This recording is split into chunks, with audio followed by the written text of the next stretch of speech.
London, April 1847.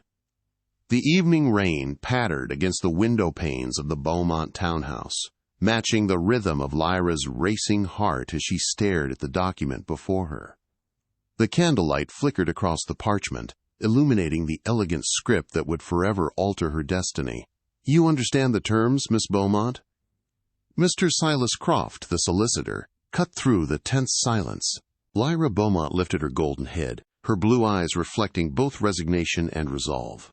At 22, she had once imagined a different future for herself, one filled with love and possibility. Now she saw only duty. "I do, Mr. Croft." Her voice remained steady despite the storm within her. "The agreement is clear." Her composure was a finely wrought shield against the chaos of her fate. Across the mahogany desk, her father, Lord Julian Beaumont, avoided her gaze. Once a proud and prosperous man, he had been reduced to shadows and whispers, his shoulders bent under the weight of impending financial ruin. The gambling debts, the failed investments, the mortgaged properties, all of it had culminated, in this moment, a desperate gamble for survival. "Lyra," he began, his voice breaking slightly. "If there were any other way." "There isn't," she replied, more harshly than intended. Softening her tone, she added, "I've made my choice, Father." The truth hung unspoken between them. There was no choice. Not really.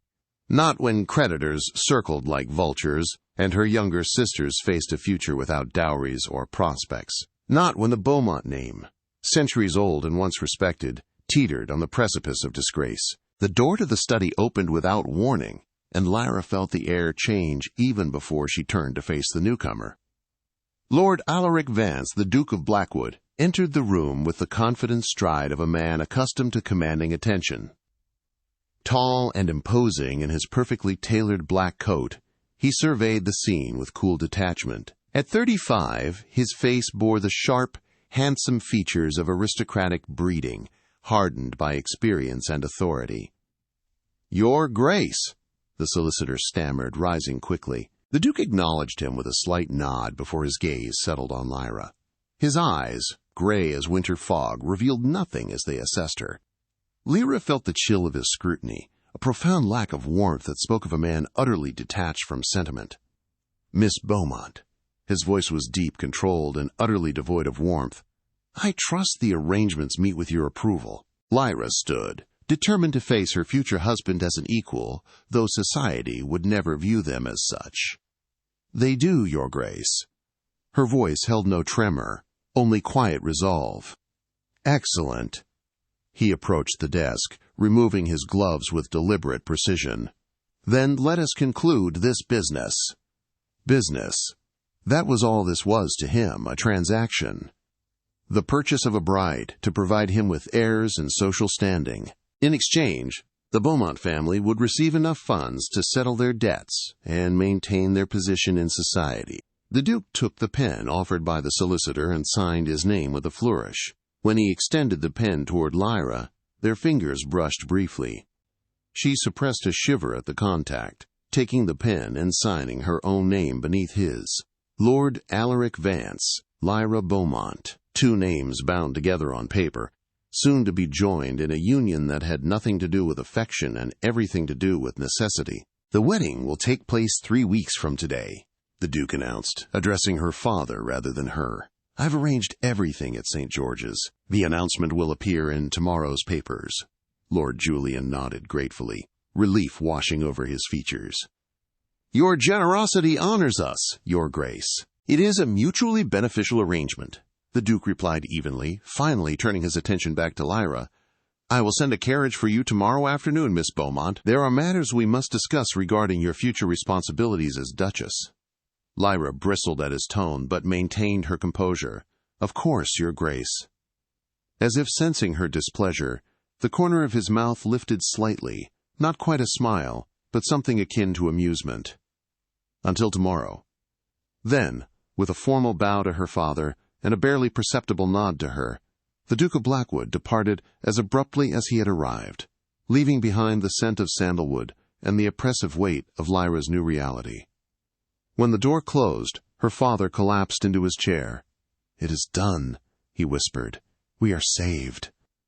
Lyra turned to the window, watching the Duke's carriage disappear into the rainy London night. "Yes," she replied softly. "But at what cost?" Alaric watched the blurred streetlights through the carriage window, the rhythmic clatter of hooves a counterpoint to his thoughts. Lyra Beaumont. She possessed a quiet dignity, a composure that belied the desperation of her family's circumstances. Many women, faced with such a transactional arrangement, would have either wept or feigned an eager gratitude. Miss Beaumont had done neither. Her eyes held a flicker of defiance, a spark of spirit that was, he admitted, rather unexpected. He had chosen her for her lineage, her reputation for propriety, and her family's urgent need, which ensured her compliance. Yet there was something in her steady gaze, a strength he hadn't fully anticipated. It was a quality he respected, a rare jewel in the glittering, often vapid, landscape of London society. The following afternoon found Lyra seated in the opulent drawing-room of Blackwood House, the Duke's London residence. Unlike the fading elegance of her family home, everything here spoke of wealth and power, from the gleaming marble floors to the priceless artwork adorning the walls.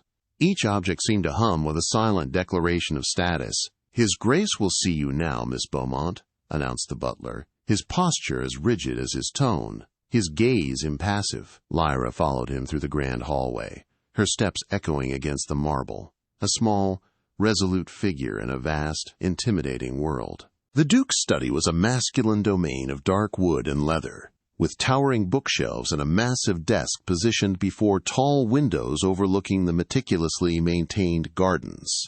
Alaric stood with his back to her, gazing out at the grounds. Without turning, he spoke. "Leave us, Phillips." The butler bowed and retreated, closing the heavy doors behind him. "Please, sit." The Duke gestured to a chair opposite his desk as he finally turned to face her. Lyra complied, arranging her pale blue skirts carefully. She would not show fear or uncertainty, no matter how intimidating she found this man who would soon be her husband. "Tea?" he offered, surprising her with this small courtesy. "Yes, thank you." He poured from a silver service himself rather than summoning a servant, another unexpected gesture. As he handed her the delicate china cup, their fingers brushed again, and Lyra noticed a momentary tension in his jaw. Taking his own seat, the Duke regarded her with that same inscrutable expression. "I believe we should establish certain understandings before our wedding, Miss Beaumont." "I would agree, Your Grace." "Alaric," he corrected her. "If we are to be married, you should use my given name, at least in private." "Then you must call me Lyra," she replied, raising her chin slightly. Something flashed in his eyes. Approval, perhaps, before it vanished behind his mask of indifference. "Very well, Lyra." He leaned back in his chair. "Our arrangement is, as we both understand, one of mutual benefit. I require a duchess and heirs. Your family requires financial salvation. These terms are clear and need not be obscured by pretense." His bluntness, while jarring, was oddly refreshing after weeks of veiled conversations and polite fictions. "I appreciate your directness, Alaric. I've always found honesty more efficient than sentimentality," he replied. "After the wedding, you will assume all duties of the Duchess of Blackwood. You will manage the households, oversee the servants, attend and host appropriate social functions, and in time bear children to continue my lineage." Lyra felt her cheeks warm at his clinical mention of children, but maintained her composure. This was her moment to assert herself, to demand more than mere acquisition. "And what of your duties to me?" The question seemed to catch him off guard. "Explain." "If I am to fulfill my obligations," Lyra continued, her voice clear, "I expect you to fulfill yours as well. I may be entering this marriage out of necessity, but I will not be treated as merely an acquisition." Alaric studied her for a long moment, and Lyra feared she had overstepped. Then, unexpectedly, he inclined his head slightly. "Fair enough. You will have my name, my protection, my respect, and my fidelity. You and any children we may have will want for nothing. Your sisters will receive generous dowries, and your father's debts will be settled in full." He paused. his expression hardening almost imperceptibly. "What I cannot offer is the romantic attachment that young women are often led to expect from marriage. My first marriage cured me of such illusions." Lyra had heard whispers of the Duke's brief, disastrous first marriage to Lady Isolde Shaw, who had reportedly betrayed him with his closest friend before dying in a riding accident 7 years earlier. The scandal had been substantial, even by London's standards. "I do not expect romance, your grace, Alaric," she amended. "But I would hope for respect, and perhaps in time friendship." "Respect you shall have," he replied evenly. "Friendship remains to be seen." He rose and moved to retrieve a small box from a cabinet. Returning to his desk, he placed it before her. "This belongs to the Duchess of Blackwood. It will be yours after the ceremony." Lyra opened the box to find a magnificent sapphire and diamond ring, the ducal ring that had adorned the hand of every Duchess of Blackwood for generations. "It's beautiful," she murmured, closing the box carefully. "It is also symbolic," Alaric said. "Once you wear it, you become part of a lineage that stretches back centuries. The Vance name carries expectations, Lyra. I trust you understand this." "I do." He nodded, apparently satisfied. "The dressmakers will arrive tomorrow to begin work on your trousseau. I've taken the liberty of arranging everything." "That's very," Lyra searched for the right word, "efficient." For the first time, something resembling a genuine smile flickered across his face. "I am nothing if not efficient." As their meeting concluded and Lyra prepared to depart, Alaric escorted her to the entrance hall. At the door he hesitated, then said, "One more thing, Lyra. After we are married, you will reside primarily at Wellesley Abbey in Hampshire. London society can be unkind to new duchesses, particularly those whose marriages are arranged, as ours has been." The implication was clear.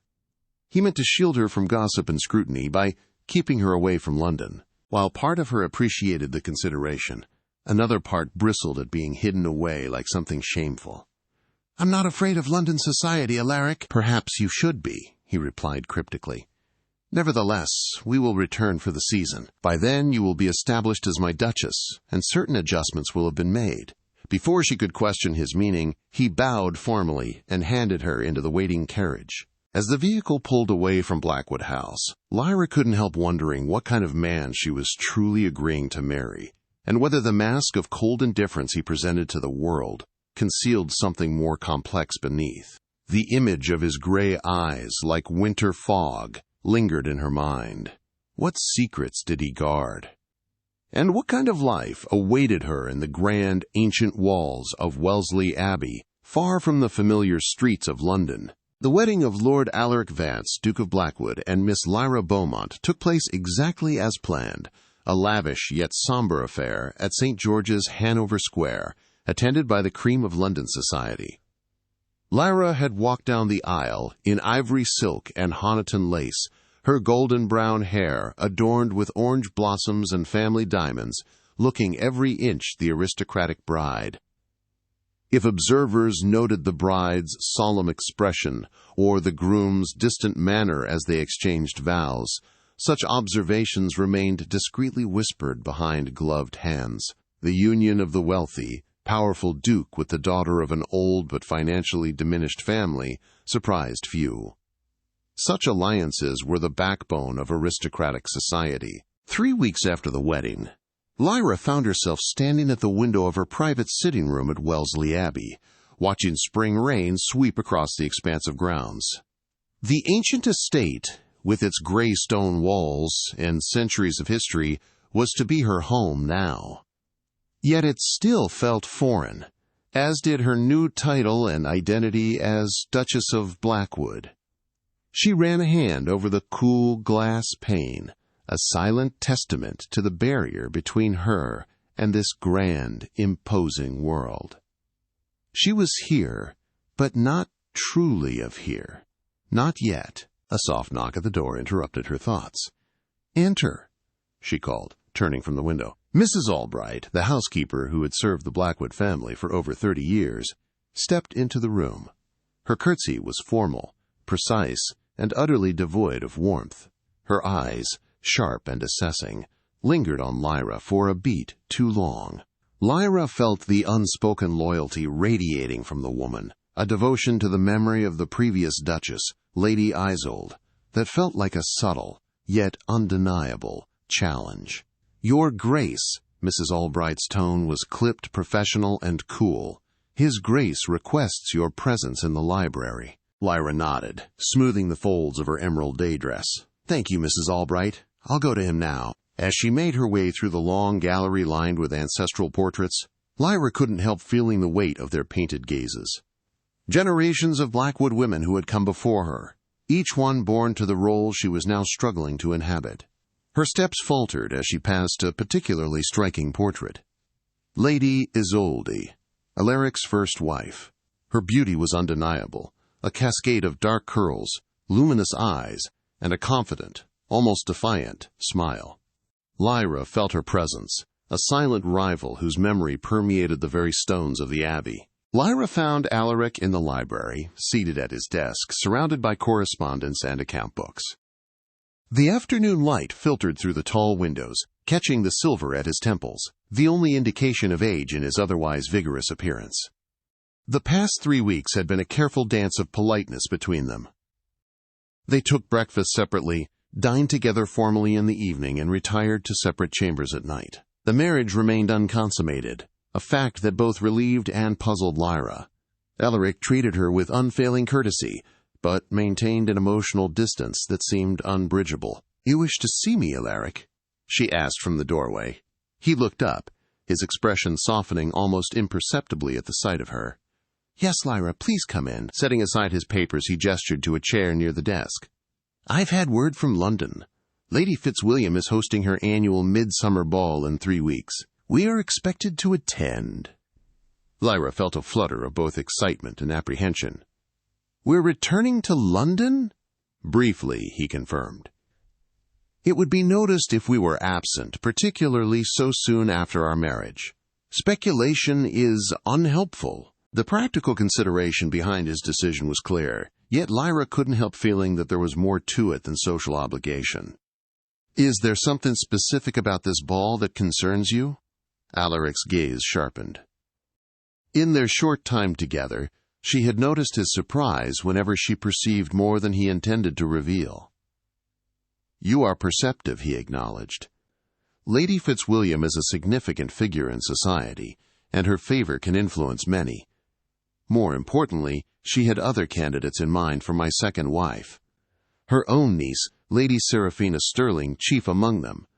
The name was familiar. Lady Seraphina was known as one of London's most celebrated beauties, from an impeccable lineage and with a substantial fortune. Lyra had glimpsed her at social functions, always surrounded by admirers. "I see," she said carefully.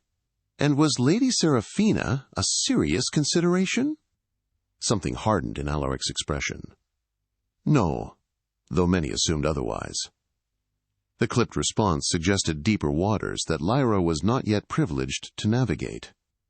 She changed tack. "What will be expected of me at this ball?" "You will be scrutinized as my new Duchess," he stated plainly. "Your appearance, your manners, your conversation, all will be judged against the standard of what a Duchess of Blackwood should be." "And if I fall short?" Lyra challenged, a hint of defiance in her tone. Alaric regarded her steadily. "You won't." His confidence, however calculated, warmed her unexpectedly. "You seem very certain of that." "I chose you for a reason, Lyra," he said, rising from his desk to stand by the window. "Despite the circumstances of our arrangement, I did not select my bride carelessly." Before she could ask what he meant, he continued, "Mrs. Albright will arrange for the London house to be prepared. We'll depart in 2 weeks' time. In the meantime," he turned back to her, "there is something else I wish to discuss." From a drawer in his desk, he removed a leather portfolio and handed it to her. "As Duchess, you now have certain responsibilities, including charitable patronages traditionally associated with the Blackwood family. These are the current organizations. You may continue them or select new ones as you see fit." Lyra opened the folder, scanning the list of orphanages, hospitals, and educational institutions. "You're giving me complete discretion." "Within reason," he qualified. "The Duchess of Blackwood has historically maintained certain commitments, but yes, you have autonomy in how you direct your charitable efforts."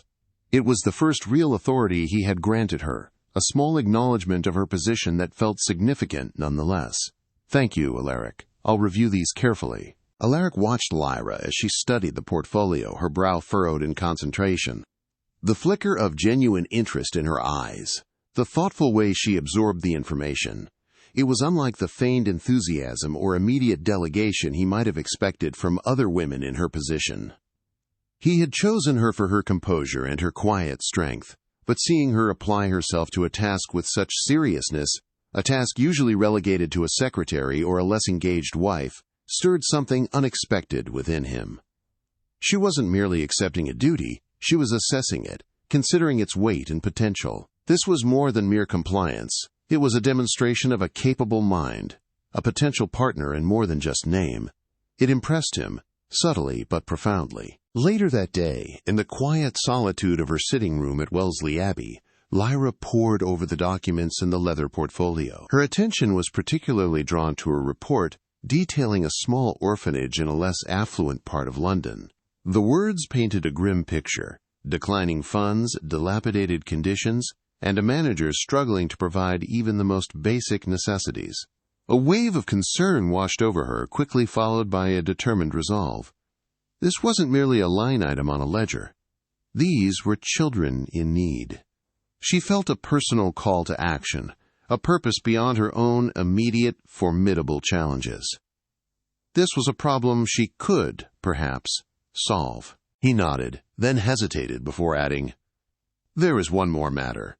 Your sister, Miss Clara, has been invited to join us in London. I thought perhaps you might appreciate her company, and it would be an opportunity for her to be introduced to society under your sponsorship." The unexpected thoughtfulness of this gesture caught Lyra by surprise. Clara, just 18 and the closest to her in age among her sisters, had been heartbroken at their separation after the wedding. "That's very kind of you," she said, genuinely touched. Alaric dismissed the sentiment with a slight wave. "It's practical. Your sister will need to make an advantageous match eventually. Association with the Blackwood name will only improve her prospects." Even as he framed the invitation in terms of practicality, Lyra sensed there might be more to it. A small concession to her happiness, perhaps, or merely another calculated move in whatever game he was playing. "Still, I am grateful," she persisted. "Clara will be overjoyed." A fleeting softness passed over his features. Then it settled. "You may write to her today if you wish." As their meeting concluded, and Lyra rose to leave, Alaric called after her. "One more thing, Lyra." She turned questioningly. "For the Fitzwilliam ball?" He hesitated, then continued with unusual hesitation. "Lady Seraphina and her circle can be challenging. If at any point you find yourself uncomfortable, you need only signal to me. I would not have you distressed." The concern, however formally expressed, suggested a protectiveness she hadn't expected. "Thank you, Alaric, but I believe I can manage Lady Seraphina and her friends." A ghost of a smile touched his lips. "I don't doubt it. Still, the offer stands." Days later, Lyra, discreetly dressed in a simple, dark traveling gown and veil, visited the struggling London orphanage. The building was indeed dilapidated, the air inside thick with the smell of old wood and too many small bodies. Children, thin and pale, played listlessly in a dusty yard. She spoke with the orphanage manager, a flustered, overwhelmed woman who nervously fumbled with ledgers. Lyra's keen eye quickly identified systemic financial mismanagement, inflated supply costs, and a dire lack of organization. The manager's evasive answers only confirmed Lyra's suspicions. This was not a lack of funds, as much as a lack of proper stewardship. That evening, back in her sitting room at Wellesley Abbey, Lyra spread out her notes and a stack of blank ledgers. She spent hours devising a detailed plan for the orphanage's revival. Her strategies included negotiating new supply contracts, implementing a more rigorous accounting system, and identifying potential donors within the charitable patronages Alaric had given her. She even sketched out a more efficient layout for the children's common areas and a system for rotating their meager toys. Her mind, once consumed by the anxieties of her own future, found focus and purpose in this tangible problem. The following morning, Lyra presented her detailed plan to Alaric in his study. She spoke clearly and concisely, outlining her findings from the orphanage visit and her proposed solutions. Alaric listened intently, his expression unreadable at first. As she continued, detailing budgets and management efficiencies, a flicker of genuine surprise and then admiration crossed his face. He asked a few sharp, pertinent questions, which Lyra answered with calm assurance. Her thoroughness, her initiative, and the astuteness of her solutions were clearly beyond what he had expected. When she finished, a rare, approving nod from Alaric.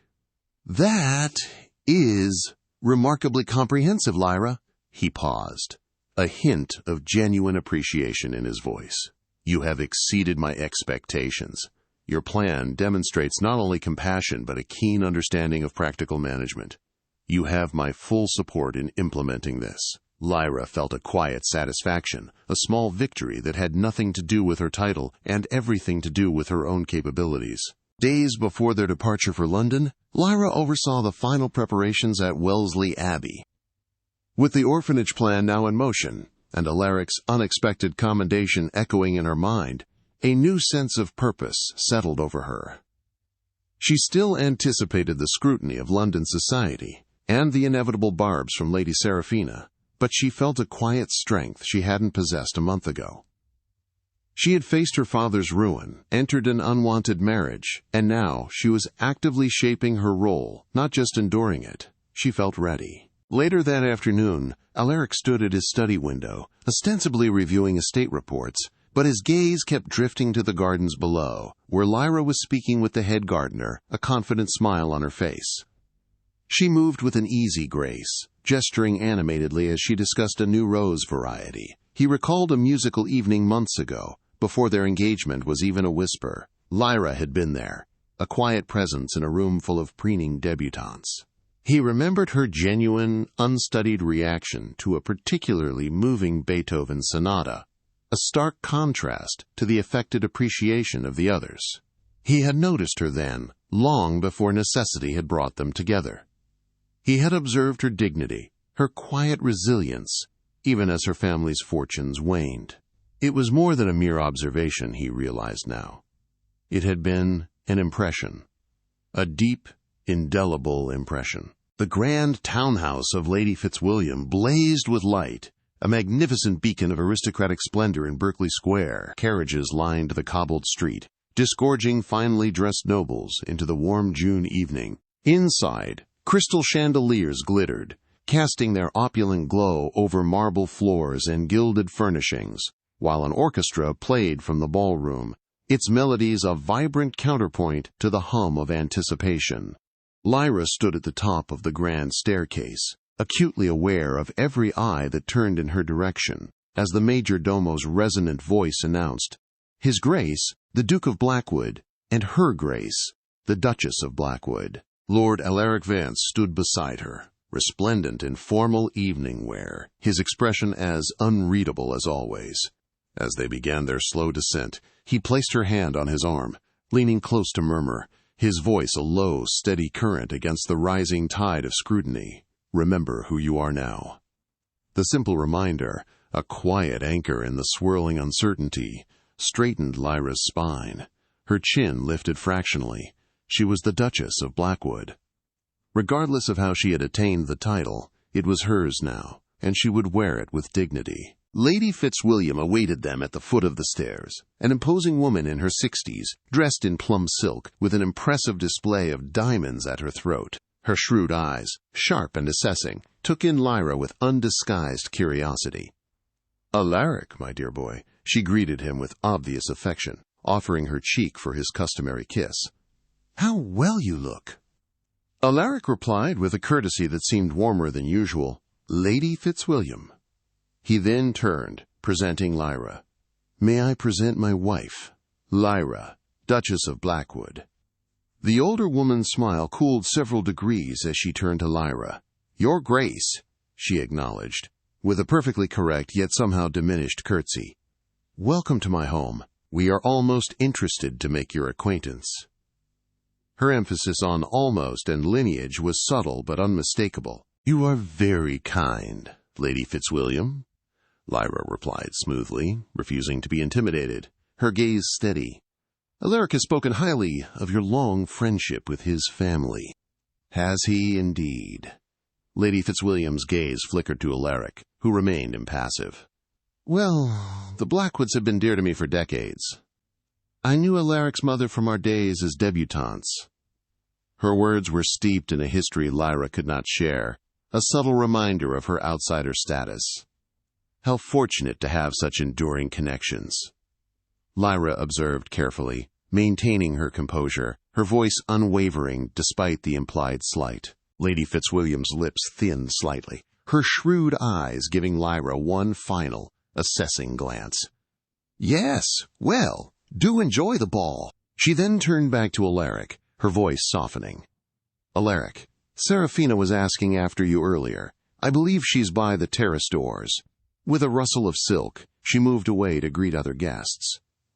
"Round 1, Alaric murmured, a hint of sardonic amusement in his deep voice. "You handled her well."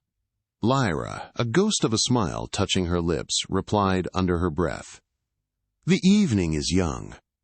A shared understanding, a brief, intimate connection, passed between them. As they circulated through the crowded ballroom, the pattern of reception became clear. Those who depended on the Duke's goodwill or business, and there were many, greeted Lyra with excessive deference.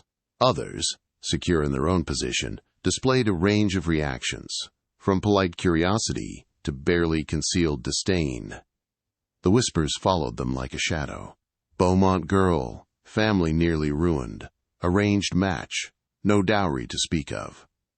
Lyra felt the undercurrent, the subtle glances, the hushed comments, but Alaric seemed oblivious to it, or perhaps merely accustomed to the relentless scrutiny of London society. He performed his social duties with practiced efficiency, introducing Lyra to a blur of faces and titles. It was during a brief moment alone, while Alaric was engaged in conversation with a government minister, that Lyra first encountered Lady Seraphina Sterling directly. "Your Grace," came a melodious voice from behind her, smooth as silk and subtly edged with something sharper. "How delightful to finally meet you." Lyra turned to find herself face to face with a striking woman, approximately her own age. Lady Seraphina was undeniably beautiful, with glossy dark hair, luminous skin, and eyes the color of amber. Her burgundy gown emphasized her perfect figure, and diamonds glittered at her ears and throat. "Lady Seraphina," Lyra acknowledged, instantly recognizing her from Alaric's description. "The pleasure is mine." Seraphina's smile was a masterpiece of social artifice, bright and charming, yet devoid of true warmth. "I must congratulate you on your marriage. It was all so sudden." "Alaric is notoriously selective, you know." We were all quite astonished when the announcement appeared. "Thank you," Lyra replied simply, refusing to engage with the implied question, her composure a shield. Undeterred, Seraphina continued, her voice honeyed with false warmth. "You must find it all rather overwhelming. The title, the responsibilities. Blackwood has been without a duchess for so long. Alaric's mother, the late Duchess Isolde, was such a formidable woman. They say Wellesley Abbey has never been the same without her guiding hand. Every generation brings its own changes," Lyra observed calmly, her voice steady, implying a positive evolution rather than a loss. "Change can be refreshing." "How progressive of you," Seraphina remarked with a tinkling laugh that attracted the attention of nearby guests, "though some traditions are sacred. Wouldn't you agree? Especially in families like the Blackwoods, where lineage is everything." The barb was expertly delivered, reminding Lyra and anyone listening of her comparatively modest background. "Traditions evolve, Lady Seraphina," Lyra countered calmly, a hint of steel in her tone. "Otherwise, we'd all still be living in caves." A flash of anger crossed Seraphina's perfect features before she composed herself. How charmingly unconventional, Serafina purred, her smile tightening. But then Alaric always did have unexpected tastes. Her companions, Lady Sophia Harrington and Isabella, exchanged meaningful glances. Though one wonders if you find it difficult, Lady Sophia remarked, sleeping in chambers that belonged to the previous Duchess for so long, and occupying a position that many thought would eventually be Serafina's. Serafina affected a modest protest, though her expression revealed her pleasure at the comment. Now, Isabella, you'll embarrass her Grace. It's hardly her fault that the Duke's financial intervention was so urgently required by the Beaumont family. We all make sacrifices for duty. The implication that Lyra had essentially been purchased to save her family struck at her deepest insecurity about the marriage, yet she refused to show how deeply the barb had landed. How fortunate, then, she replied with deliberate calm, that duty and inclination sometimes align. Serafina's smile tightened. Indeed, how interesting. One hears such different accounts of life at Wellesley Abbey these days. Some say the Duke spends more time in London than at home, and that separate chambers have been maintained. But perhaps that's merely practical. The comment drew interested murmurs from the growing circle of listeners. Lyra realized with dismay that they had attracted an audience, and that Alaric was nowhere in sight. "Lady Serafina," she began, keeping her voice even despite her racing heart. "I'm not sure what purpose these insinuations serve, but—" "Oh, no insinuations, Your Grace," Serafina interrupted, her voice rising slightly to ensure it carried to those nearby. "Merely observations. After all, everyone understands the arrangement. The Duke required a Duchess for appearance's sake, and your family required salvation from ruin. A perfectly reasonable exchange." The blunt statement, delivered in the midst of the ballroom, sent a ripple of shocked whispers through the assembled guests. Lyra felt the blood drain from her face as dozens of eyes turned toward her, some pitying, others avid with curiosity or disdain. She began, but Serafina pressed her advantage mercilessly. "There's no need for pretense among friends, Your Grace. We all admire your practicality, and the Duke's generosity, of course, though one does wonder." Here she paused dramatically, ensuring maximum impact for her next words. "How it feels to know you were chosen not for yourself, but merely as the most convenient vessel for the Blackwood heir, a transaction rather than a union." The calculated cruelty of the attack, delivered with such precision in such a public setting, momentarily robbed Lyra of response. In that terrible silence she felt the weight of every stare, every whispered comment, every judgment. Then, suddenly the crowd parted, and Alaric was there, his expression thunderous as he took in the scene before him. His gaze moved from Lyra's pale face, frozen in humiliation, to Serafina's triumphant, malicious smile, understanding instantly what had transpired. A dangerous quiet settled around him, a stillness that commanded attention more forcefully than any shout. Lyra felt a surge of unexpected relief, quickly followed by apprehension. Alaric's presence, dark and imposing, seemed to consume the very air around them. "Lady Serafina," he said, his voice dangerously quiet, each word a precisely aimed stone.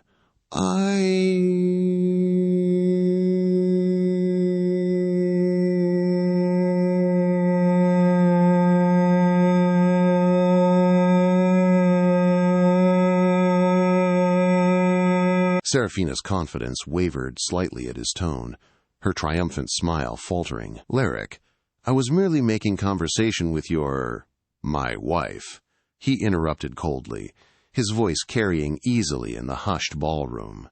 "The Duchess of Blackwood, to whom you owe both respect and courtesy, neither of which you appear capable of offering." The rebuke, delivered with such public firmness, caused Serafina to flush deeply.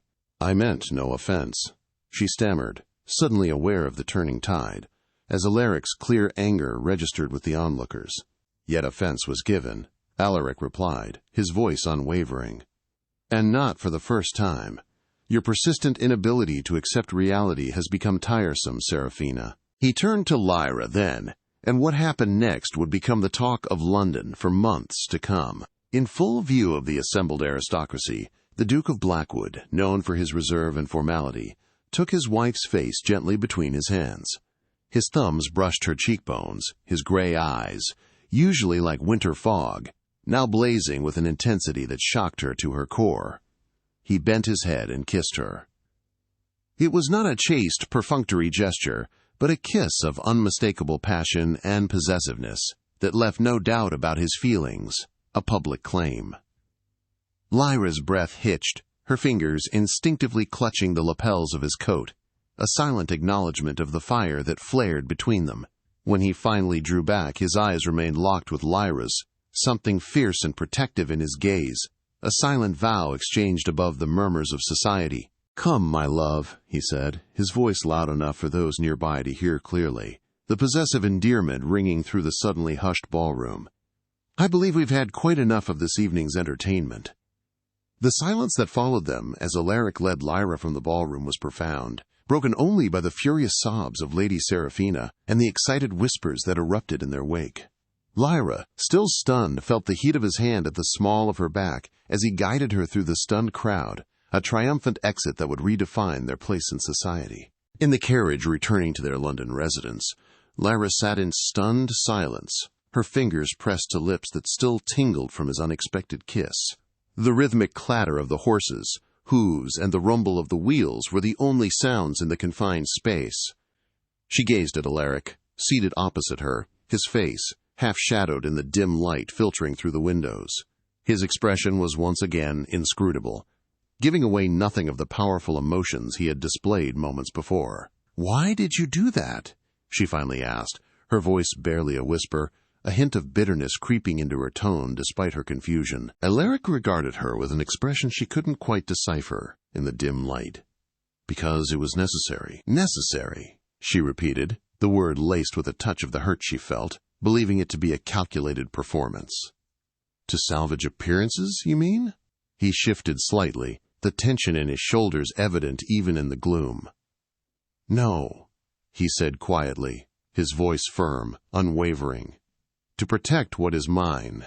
The possessive declaration hung between them, complicated by all that remained unsaid, the unspoken implications of his words resonating deeply within Lyra. Lyra studied his face, searching for some clue to the emotions behind his controlled exterior, the man who had just kissed her with such force in front of all London. Lady Seraphina was not entirely wrong, was she? She asked, needing to confront the truth between them, however painful. Our marriage was a transaction. Alaric's jaw tightened, a muscle clenching visibly. For a long moment he remained silent, as if weighing his words. "It began that way," he acknowledged, his voice low, a reluctant admission that confirmed her deepest fears, yet also offered a sliver of hope that it had not remained so. "Then why did you?" Lyra pressed, emboldened by the events of the evening, needing to understand what lay beneath the layers of practicality and duty. "Out of all the eligible women in London, why select the daughter of a ruined family?" The carriage swayed gently as it continued through London's darkened streets. Alaric's face was half in shadow, but Lyra could see the careful control in his expression as he considered her question. "I chose you," he finally said, his voice low, "because, unlike the others, you looked at me rather than my title or fortune. When we first met at Lady Harrington's musical evening last winter, you were the only woman in the room who didn't simper or scheme. You spoke your mind about Beethoven's sonata, while everyone else merely echoed whatever opinion they thought I held. That impressed me." Lyra's breath caught at this unexpected admission, remembering the brief, unremarkable conversation she'd nearly forgotten. She had no idea he'd even noticed her. "I observed you after that," Alaric continued, his voice low but steady. "The way you cared for your sisters, your dignity despite your family's declining circumstances, your intelligence. When I learned of your father's situation, I saw an opportunity that could benefit us both." His gaze met hers directly now, an intensity in his eyes that Lyra found both unnerving and compelling. "I didn't want another Isolde, someone who married me for my position while harboring resentments and desires elsewhere. I wanted someone with strength of character who would uphold the responsibilities of a duchess, someone who understood duty and loyalty." His words, stark and unvarnished, resonated with a painful honesty that stripped away all pretense. "You make me sound like a suitable horse," Lyra said softly, a hint of irony in her tone, chosen for good breeding and temperament. A flicker of something, regret perhaps, or a momentary surprise at her bluntness, crossed Alaric's face before it vanished. "That was not my intention," he clarified, his voice regaining its controlled cadence. "And I meant to compliment your character, not diminish your worth." The carriage turned into the courtyard of their London house, the sudden shift in motion interrupting the fragile intimacy that had begun to form between them. As the carriage stopped, Alaric surprised her by moving to sit beside her, taking her gloved hand in his. The warmth of his touch, even through the fine leather, was a sudden, unexpected comfort. "What happened tonight?" he said, his voice low. "Seraphina's cruelty was my fault. I should have anticipated it and protected you better." Lyra felt a rush of emotion at his admission, a protectiveness she hadn't known he possessed. "I don't need protection," Lyra insisted, though his concern touched her deeply. "Only honesty." His jaw tightened almost imperceptibly. "Then honestly, Lyra, I am pleased with our arrangement, more than I expected to be." It wasn't a declaration of affection, but from this reserved, guarded man, it felt significant, a quiet, powerful admission that transcended their initial contract. The warmth of his hand through her glove, the intensity of his gaze, these spoke of something evolving between them that neither had anticipated. The footman opened the carriage door, interrupting the moment. Alaric helped her down, his hand remaining at the small of her back as they entered the house. In the grand entrance hall, he paused. "Good night, Lyra." He bent and, to her surprise, placed a gentle kiss on her forehead before turning toward his study. He was gone, leaving Lyra to contemplate this new, confusing shift in their carefully negotiated relationship. The following morning found Lyra back at Wellesley Abbey, standing in the long gallery. Her gaze was drawn, as it often was, to the striking portrait of Lady Isolde, the late Duchess. Isolde's beauty, framed in gilded oil, seemed to mock Lyra's presence, a silent rival in her own home. A soft rustle announced Mrs. Albright's entrance. The housekeeper paused, her eyes, sharp as ever, flicking from Lyra to the portrait.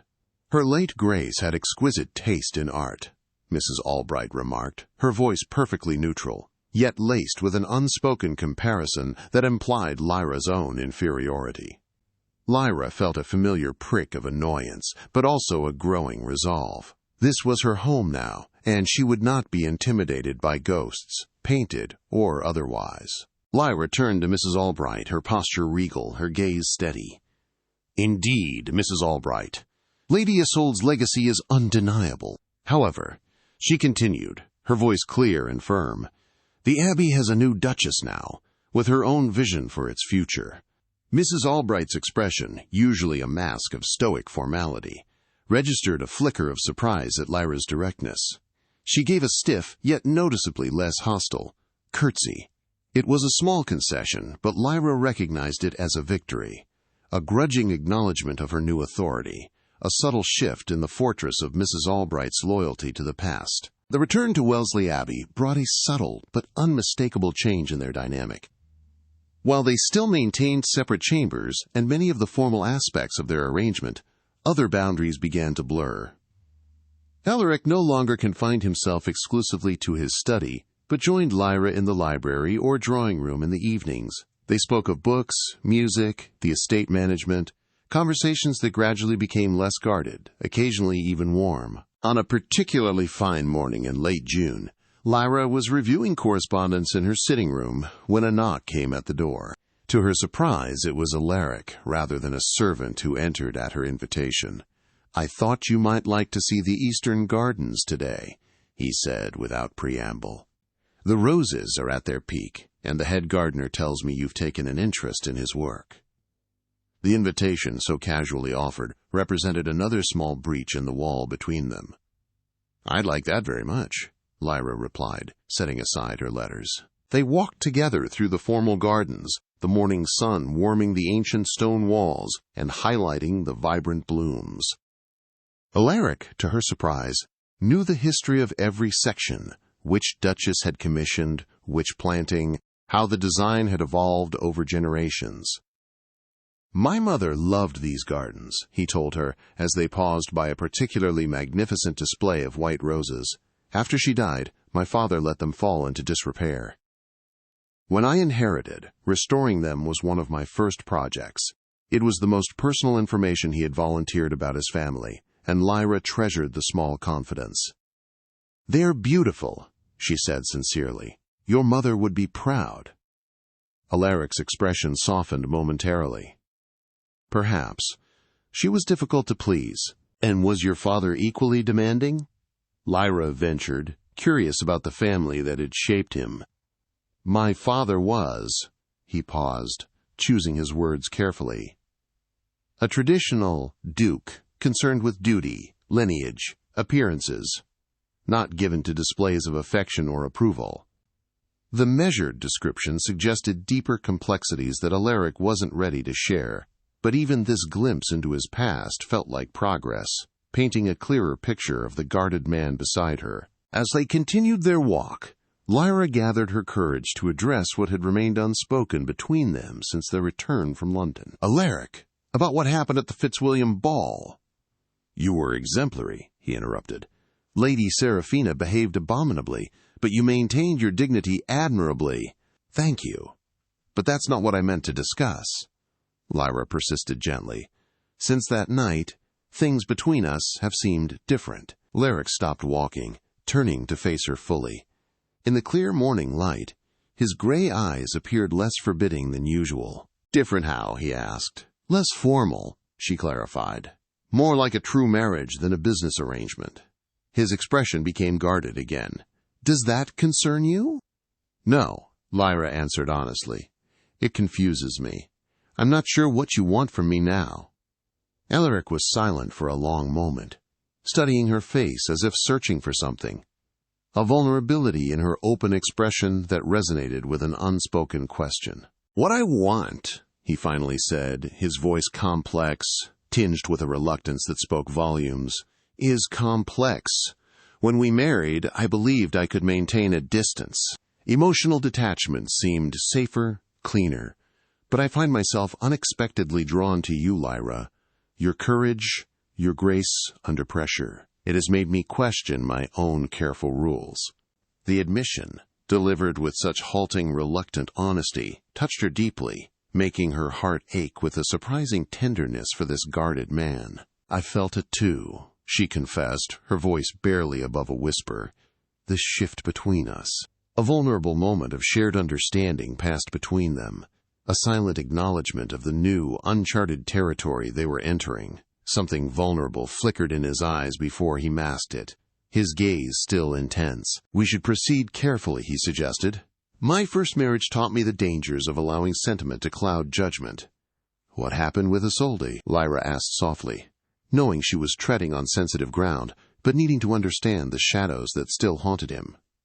Alaric's jaw tightened. For a moment, she thought he would refuse to answer, retreat behind his walls of reserve. Instead, he gestured to a stone bench nestled among the roses. "Sit with me." When they were seated, he began, his voice controlled, but with an undercurrent of old pain. Lady Isolde Stirling was the most celebrated debutante of her season. Beautiful, accomplished, from an impeccable family, our marriage was considered the match of the decade. He paused, staring out across the gardens. "I was 27, recently inherited, and believed myself in love. Isolde seemed equally enamored, or so I thought. The first year was happy, or what I believed was happiness." Another pause, longer this time. "Then I discovered her affair with Sir Gideon Shaw, my closest friend since childhood. It had been ongoing since before our wedding." Lyra's heart ached at the betrayal he described. "Alaric, I'm so sorry. The worst part wasn't the infidelity," he continued, as if he hadn't heard her. "It was learning that our entire marriage had been a charade. She married me for my title while loving him. Every tender moment, every intimate confidence, all false." The revelation explained so much about his guarded nature, his reluctance to trust. "And her death?" Lyra asked gently. "The writing accident occurred 3 months after I confronted her," Alaric said, his voice flat. She was attempting to reach Shaw's estate through the woodland path, a dangerous route in poor weather. Her horse stumbled on the rain-slicked stones of the old bridge. His hands clenched slightly. Society blamed me, of course.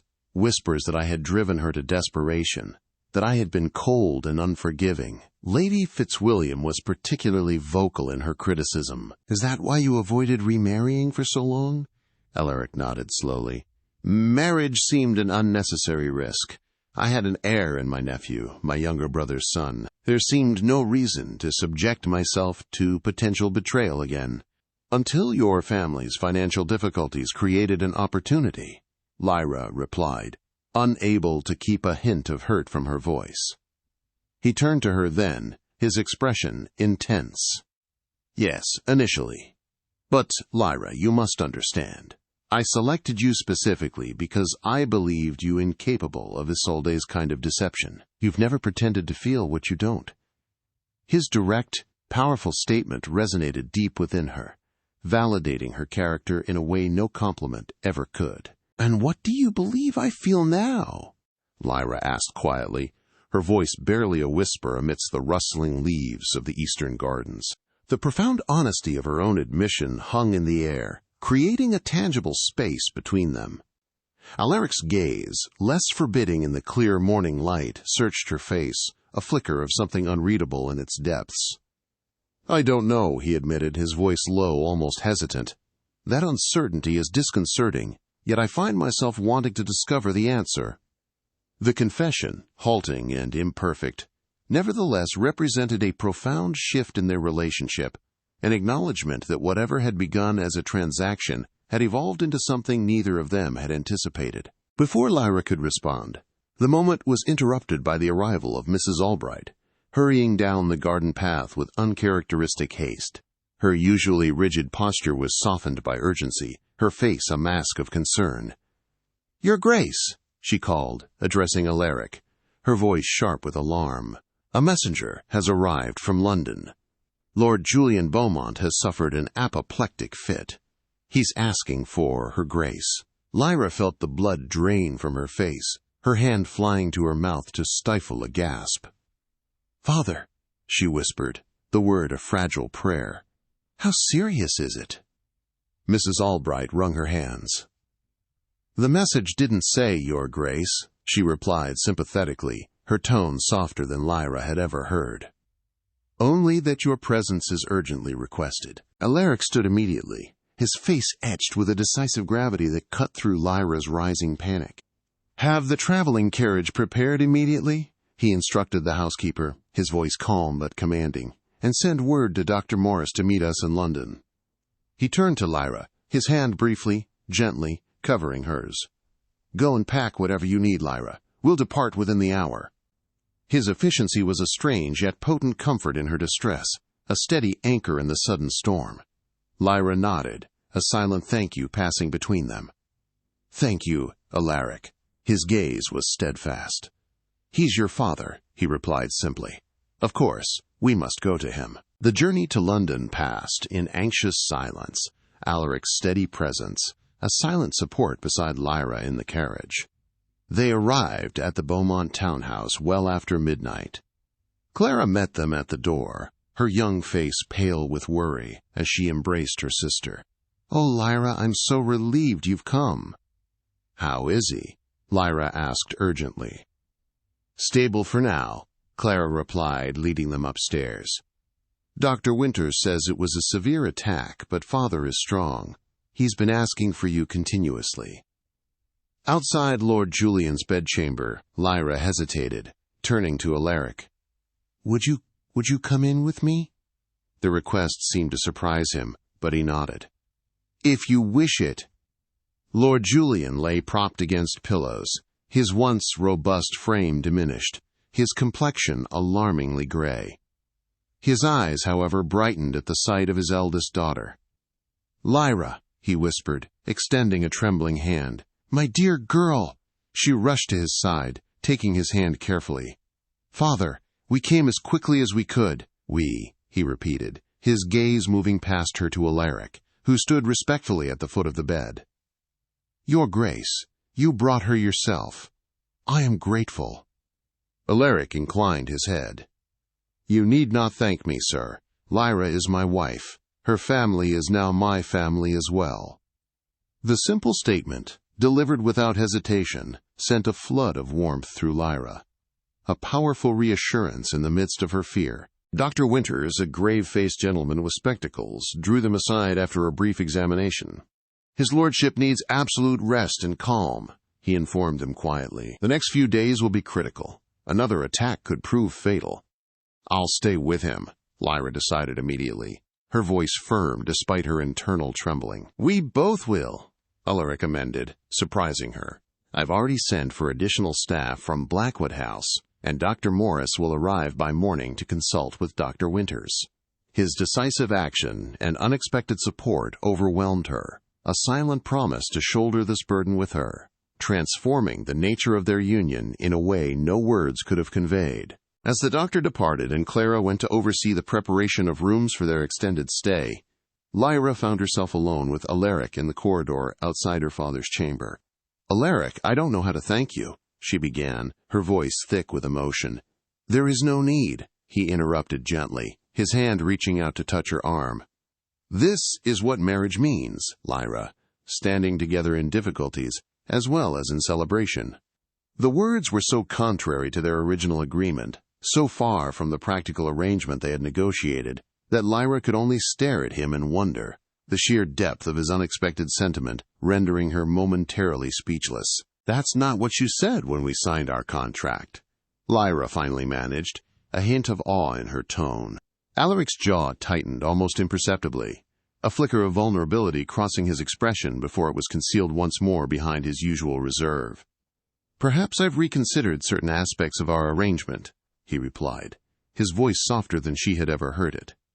It was an admission, raw and honest, that spoke volumes of his internal shift, of the careful walls he had built around himself, beginning to crumble under the weight of shared experience.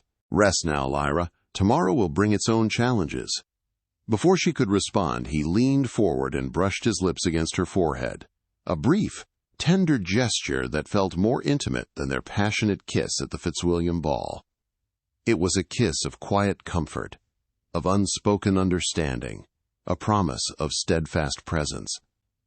Then he was gone, striding down the corridor to make arrangements for their unexpected stay in London, leaving Lyra to contemplate this new, confusing shift in their carefully negotiated relationship. Alaric found himself in the temporary study of the London townhouse late that night, the silence of the room a stark contrast to the day's chaotic urgency. He sat by the dying fire, reflecting on Lyra's pale face, her whispered fears, and his own instinctive, overwhelming need to shield her. He had acted, he realized, not out of duty but from a profound internal command he had long suppressed. His commitment had moved beyond mere contractual obligation. It had deepened into a genuine concern, a fierce protectiveness that resonated with a long-denied affection. He had seen her strength, her quiet dignity, even in distress, and it had stirred something within him, he thought, long dead. He recognized a deep-seated care and affection that he had denied himself for years, a testament to Lyra's quiet power. The following days established a new pattern between them. Alaric took charge of the household arrangements with quiet efficiency, consulting with doctors, managing visitors, and ensuring Lyra had whatever she needed to care for her father. He sat with Lord Julian himself for hours, reading to the older man, or simply providing company when Lyra needed rest. Lyra watched him, her heart swelling with an appreciation that went far beyond mere gratitude. This was a partnership, unspoken yet deeply felt, a quiet collaboration in the face of adversity.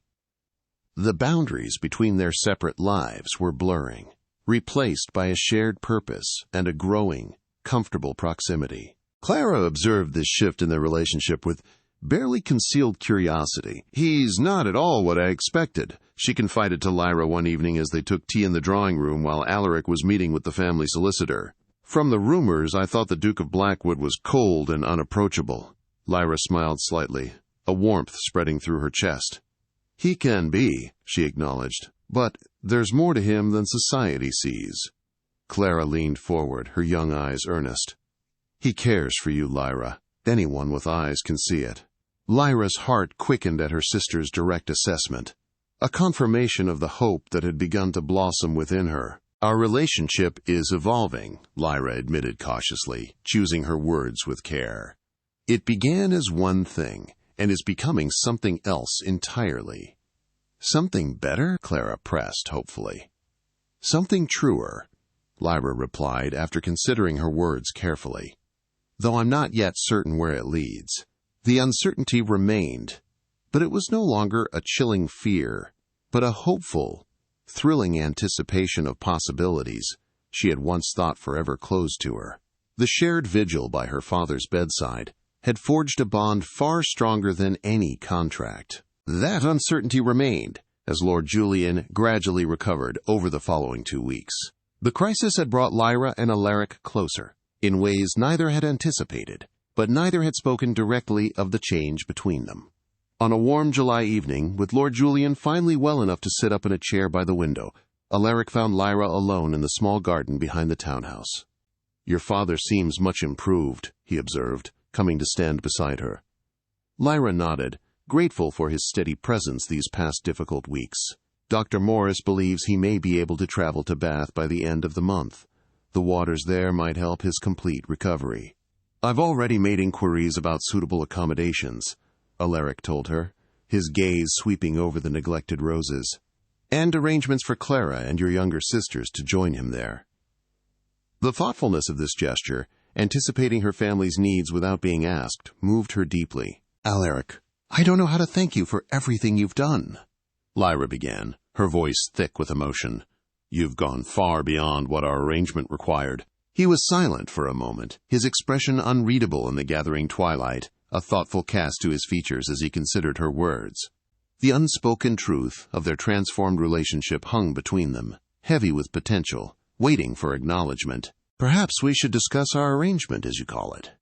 Alaric's voice, though calm, was serious, making Lyra's heart quicken. Her breath caught, a mixture of fear and profound hope fluttering in her chest. This was it. The moment she had both yearned for and dreaded, the moment where their carefully constructed facade might finally fall away, revealing whatever lay beneath. "What about it?" Lyra managed, her voice barely a whisper. Alaric turned to face her fully, his customary reserve giving way to an intensity that made her pulse race. "I find it no longer accurately reflects the reality between us," he stated carefully. "When I proposed our marriage, I believed I could maintain a distance. Emotional detachment seemed safer, cleaner, but I find myself unexpectedly drawn to you, Lyra. Your courage, your grace under pressure. It has made me question my own careful rules." Lyra's breath caught at his raw, honest confession. "In what way?" she pressed, hardly daring to believe what she was hearing. Alaric's gaze searched her face, something vulnerable, flickering in his eyes before he masked it, though not completely. "I care for you, Lyra, far more than I intended or expected. These weeks, seeing your strength and grace under pressure, your devotion to your family, they have affected me profoundly." His admission, delivered with such reluctant honesty, touched her deeply, reaching into the hidden corners of her heart she thought forever closed. "Arthur," she whispered, her own voice thick with emotion. "I felt it too, this shift between us." In that moment she recognized the truth of her own feelings, growing steadily since that kiss at the Fitzwilliam ball, perhaps even before. "I want that too," she confessed softly. "I've come to care for you, Alaric, the man behind the Duke's facade." Something like wonder crossed his face at her words, a profound relief that mirrored her own. Slowly, giving her every opportunity to withdraw, he drew her closer. His eyes, usually guarded, now held a tender vulnerability that stole her breath away. "May I kiss you, Lyra?" he murmured, his voice low and intimate in the gathering dusk. "Not for appearances or obligation, but because I desire it more than anything."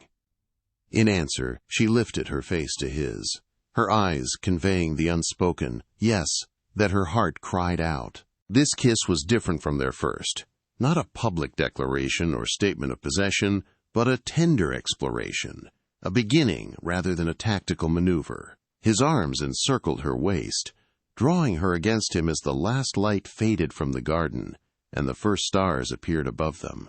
It was a silent, profound covenant, a promise of a new future built on truth and shared desire, cementing their new, unexpected union. Alaric rested his forehead against hers, the scent of sandalwood and something uniquely him enveloping her.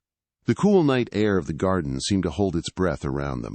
"Come home with me," he murmured, his voice a low rumble against her skin. "To Wellesley Abbey, not as my duchess in name only, but as my wife in truth." Lyra's heart, which had been a drumbeat of emotion, soared with a lightness she hadn't known it could possess. It was an invitation not just to a place, but to a life, a future, a shared reality built on something infinitely more precious than contracts and convenience. "Yes," she whispered, the single word a sacred vow, her heart full to bursting with newfound hope. Autumn painted the Hampshire countryside in brilliant hues of gold and crimson as the carriage bearing the Duke and Duchess of Blackwood passed through the massive gates of Wellesley Abbey. 3 months had elapsed since Lord Julian's illness and the profound transformation of Lyra and Alaric's marriage from arrangement to genuine union. After ensuring her father's comfortable establishment in Bath, with Clara and her younger sister settled nearby under the supervision of a respectable companion, Lyra had returned with Alaric to Wellesley Abbey in August. The intervening weeks had seen their relationship deepen and flourish, the initial tentative affection blossoming into something neither had dared hope for at the outset of their union. Now, returning from a brief visit to London, where Alaric had business with his solicitors, Lyra gazed out at the familiar landscape with a sense of homecoming that would have been unimaginable to her 6 months earlier. "Happy to be back?" Alaric asked, noting her expression. Lyra smiled, reaching for his hand. "Very much so. London has its attractions, but Wellesley has become home to me now." The simple admission pleased him visibly. "And you've made it more of a home than it has been in decades," Alaric told her, his thumb gently caressing the back of her hand. A quiet warmth spread through Lyra at his words. "Mrs. Albright commented just last week that the Abbey hasn't felt so alive since my mother was alive." Lyra's smile widened. Coming from the reserved housekeeper, who had initially viewed Lyra with such skepticism, this was high praise indeed, a testament to the slow, steady work of genuine connection. "I'm glad," she replied sincerely, "though I've hardly made dramatic changes." "You've changed more than you realize," Alaric said thoughtfully, his gaze meeting hers. "Not just in the house, but in those who inhabit it, including me." The carriage rolled to a stop before the imposing front entrance where the staff had assembled to greet their return. As Alaric handed Lyra down, she was struck once again by the contrast between her first arrival as a nervous bride and her return now as a confident, beloved duchess. Mrs. Albright stepped forward with a formal curtsy that couldn't quite suppress her smile. Her eyes, once so guarded, now held a glimmer of genuine warmth. "Welcome home, your graces. We've prepared everything as requested." "Thank you, Mrs. Albright," Lyra replied warmly, a genuine smile gracing her lips. "It's good to be back." It was a small, silent victory, a testament to the bridges built and the acceptance earned. As they entered the grand hall, Alaric kept Lyra's hand on his arm, leaning close to murmur, "I have something to show you. After dinner, if you're not too tired from the journey." His secretive smile intrigued her, a playfulness that still surprised and delighted her. "I'm not at all tired," Lyra replied, her voice light with anticipation. "What is it?" "Patience," he teased, his eyes sparkling with an uncharacteristic mirth. "All will be revealed in due course."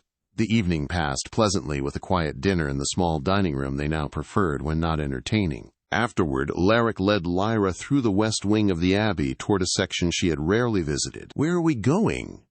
she asked, curiosity growing as they proceeded down corridors she didn't recognize, lit by the soft glow of a single lamp Alaric carried. "You'll see," was all he would say, his expression both serious and anticipatory. They stopped before an ornately carved door that Lyra didn't recall seeing before. Alaric hesitated, suddenly appearing almost nervous, an emotion she had rarely observed in him. His hand, usually so steady, trembled slightly as he reached for a key. "These rooms have been closed for many years," he explained, his voice low. "They were my parents' private apartments, separate from the formal ducal chambers you've seen. After my mother died, my father sealed them off. I never had reason to open them again, until now."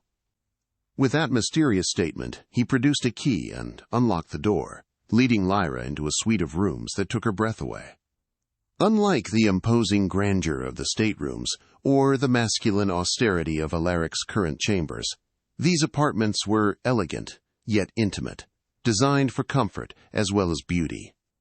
A sitting room opened into a study on one side and a bedchamber on the other, all connected by doorways rather than formal corridors. The furnishings were exquisite but welcoming, with comfortable chairs positioned near the fireplaces and windows, offering spectacular views of the eastern gardens. "This is beautiful," Lyra breathed, turning slowly to take it all in. "Why have I never seen these rooms before?" Alaric watched her reaction closely, a quiet satisfaction in his eyes.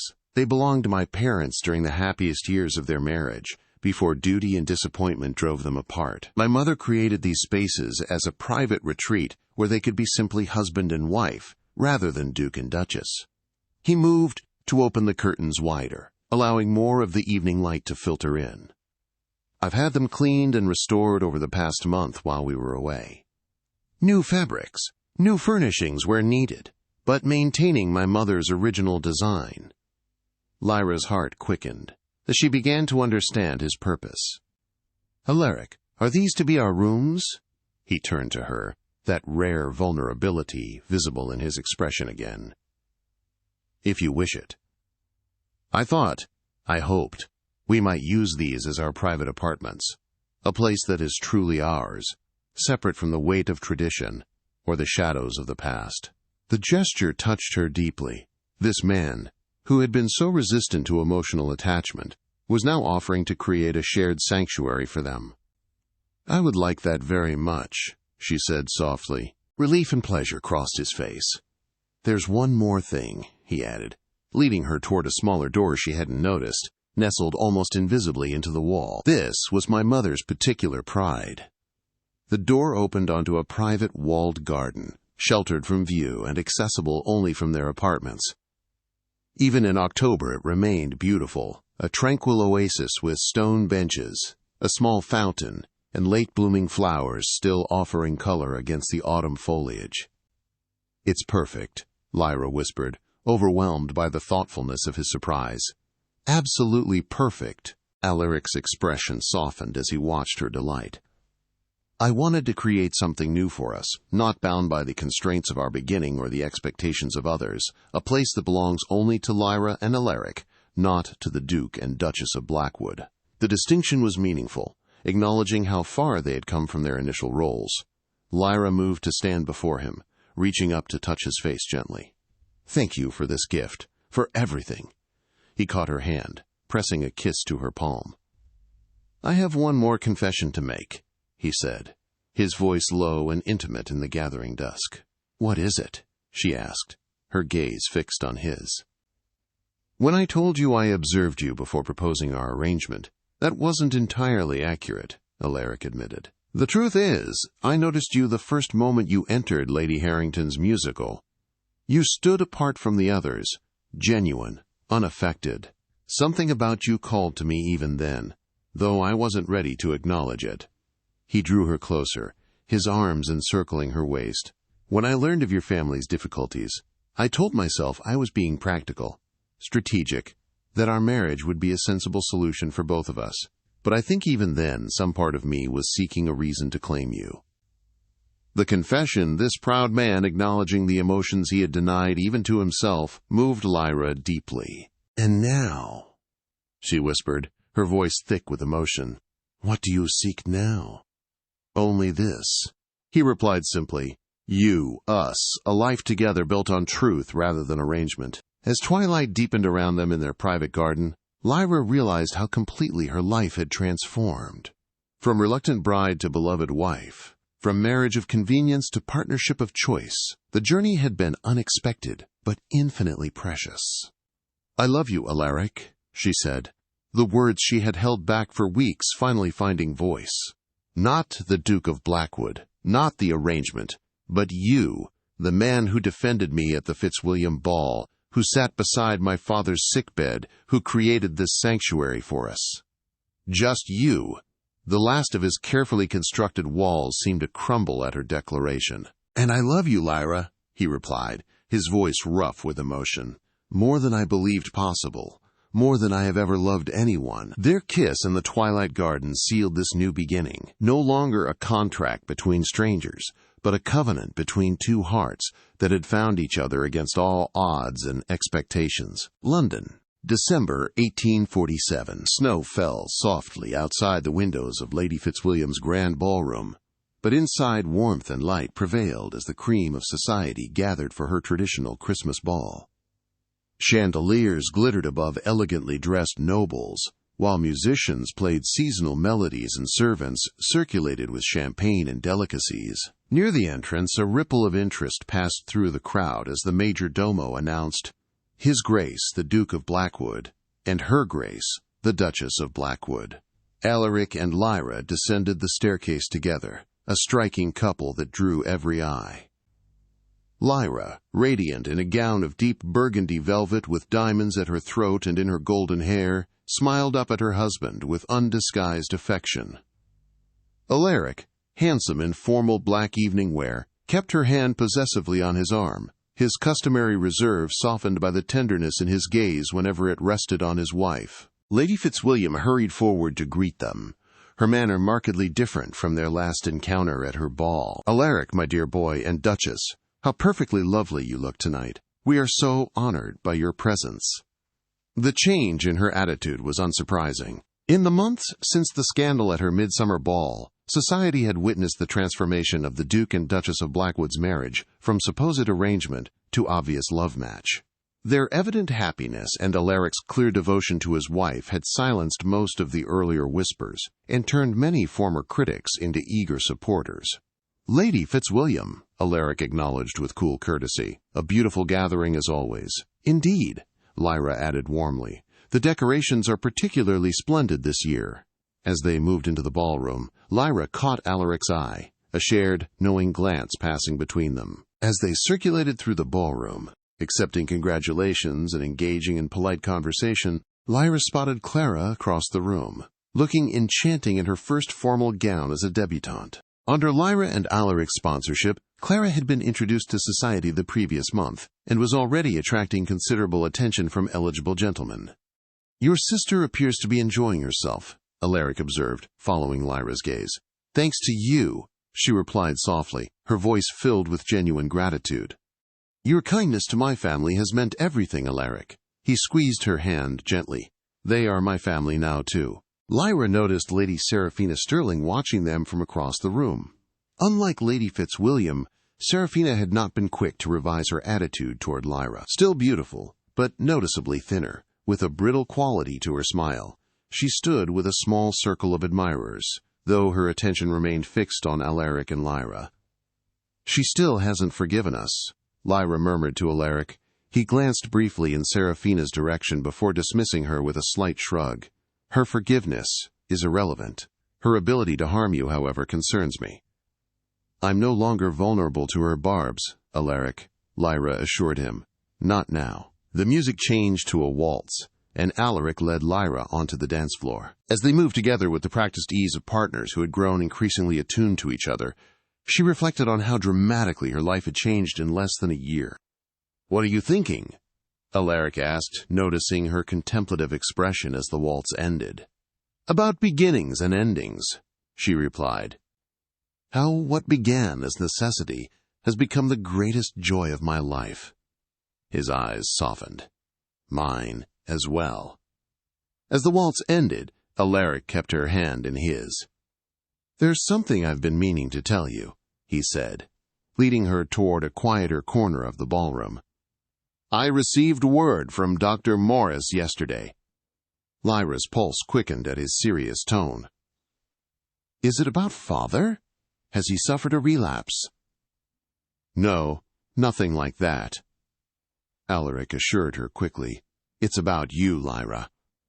The symptoms you've been experiencing, the morning fatigue, the sensitivity to certain foods. Understanding dawned, and Lyra's hand went instinctively to her abdomen. "You mean?" Alaric nodded, joy and pride evident in his expression. "Dr. Morris believes we will welcome a new Blackwood to the Abbey by midsummer." The news, suspected but now confirmed, filled Lyra with overwhelming happiness.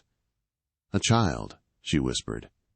"Our child." Alaric drew her closer, propriety momentarily forgotten, as he pressed his forehead to hers. "The first of many, I hope," he murmured. "If you're willing." "Very willing," she assured him, blinking back happy tears. From across the room, Lady Seraphina watched their intimate exchange with narrowed eyes. Unable to contain her curiosity and resentment, she approached them with a brittle smile. "Your Graces!" She greeted them with exaggerated deference. "How delightful to see you again after so many months." "Lady Seraphina," Alaric acknowledged coolly, his arm protectively around Lyra's waist. Seraphina's gaze flicked between them, noting their obvious closeness. "Society has missed your presence these past months. Hiding away at the Abbey, I understand." "Enjoying my wife's company," Alaric corrected firmly. "A pleasure I would recommend to any husband fortunate enough to have married for love rather than convenience." The pointed remark struck home, and Seraphina's artificial smile faltered. "How romantic, though one does hear such interesting whispers about marriages that begin as arrangements." Lyra met her gaze steadily. "Perhaps you should listen less to whispers, Lady Seraphina, and more to truth spoken plainly. Alaric and I are happy, genuinely, completely happy." "How fortunate for you both," Seraphina replied, unable to fully mask her bitterness, "though happiness can be fleeting." "Not ours," Alaric stated with quiet conviction. "Now, if you'll excuse us, I believe I promised my wife another dance." As he led Lyra away, Seraphina called after them. "You've changed, Alaric. The man I knew would never have been so demonstrative." Alaric paused, turning back to her with a small, genuine smile. "You're right, Seraphina. I have changed. For the better, I believe." On the dance floor once more, Lyra leaned close to murmur, "That was rather pointed." "Sometimes clarity is kinder than ambiguity," Alaric replied. "Besides, I find I no longer have patience for society's games or petty cruelties, not when they're directed at those I love." The simple declaration, this once reserved man openly acknowledging his feelings, warmed Lyra's heart. "Nor do I," she agreed. "Life is too precious to waste on pretense." As the music swelled around them, Alaric gazed down at his wife with undisguised adoration. "I have a confession, Duchess," he said softly. "Another one?" she teased. "You're becoming quite forthcoming, Your Grace." "Only with you," he assured her.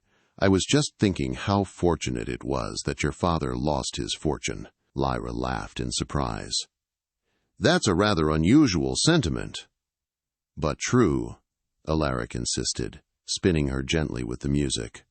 "Without that financial disaster, I might never have found the courage to approach you, and you might never have accepted me." "Perhaps fate has a sense of irony," Lyra suggested, "taking one kind of wealth to give us another far more valuable." Dear listener, there are moments in life when everything seems to happen out of duty, not desire. We accept, we endure, we carry on with heavy hearts, not as those living a dream, but as those fulfilling an obligation. And yet time, that wise old companion, has a way of turning the unexpected into a blessing, and the chill of duty into the warmth of true affection. The story of Lyra and Alaric reminds us that not everything born of appearances ends without soul, that love can rise even after pain, that respect can heal old wounds, and that one gesture, like that kiss in front of so many judging eyes, can speak louder than 1,000 promises. Real life is no different. Even in our hardest seasons, there is still room for the unexpected, for tenderness, for a new chapter filled with meaning. So tonight, take a deep breath. Let your heart be still. You who have faced so much, who have been strong when no one was watching, deserve to rest in peace, wrapped in a quiet sense of comfort, protection, and love. May sleep come to you like a gentle embrace. And may tomorrow greet you with the quiet certainty that beauty still waits for you. With all our affection, the Unspoken Vow team. Thank you so much for staying with us until the end. If this story stirred something in your soul, please subscribe, like, comment, and share it with others who also believe in second chances and love that heals. From the bottom of our hearts, thank you for supporting our channel. Your support motivates us every day to keep writing new stories filled with love, redemption, and emotional twists that stay with you long after the video ends. At the end of this video, another beautiful story awaits. Click and be surprised by more emotional tales crafted just for you.